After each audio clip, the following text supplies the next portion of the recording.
إن الحمد لله نحمده ونستعينه ونستغفره ونعوذ بالله من شرور أنفسنا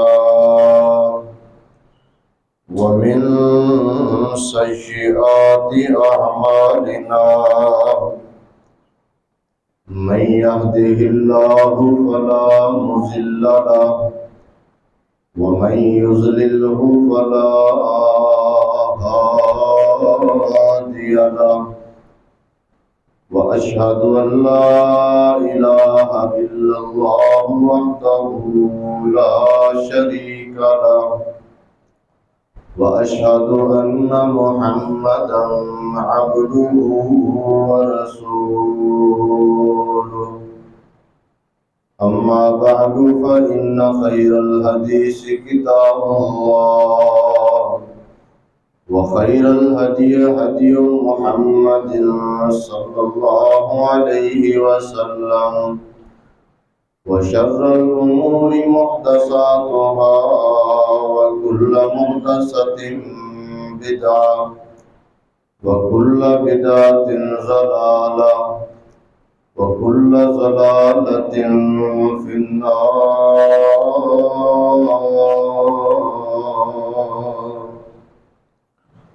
اللهم صل على محمد وعلى آل محمد كما صليت على إبراهيم وعلى آل إبراهيم إنك حميد مجيد.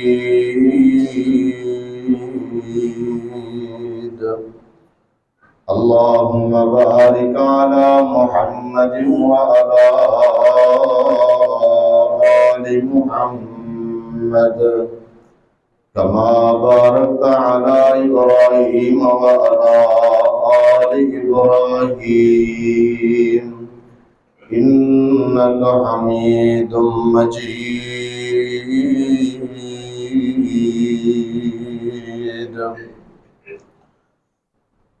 قال الله تبارك وتعالى: أعوذ بالله السميع العليم من الشيطان الرجيم. إن الذين توفاهم الملائكة ظالمي أنفسهم قالوا فيم كنتم قالوا كنا مستضعفين في الأرض قالوا ألم تكن أرض الله واسعة فتهاجروا فيها فأولئك مأواهم جهنم وساءت مصيرا.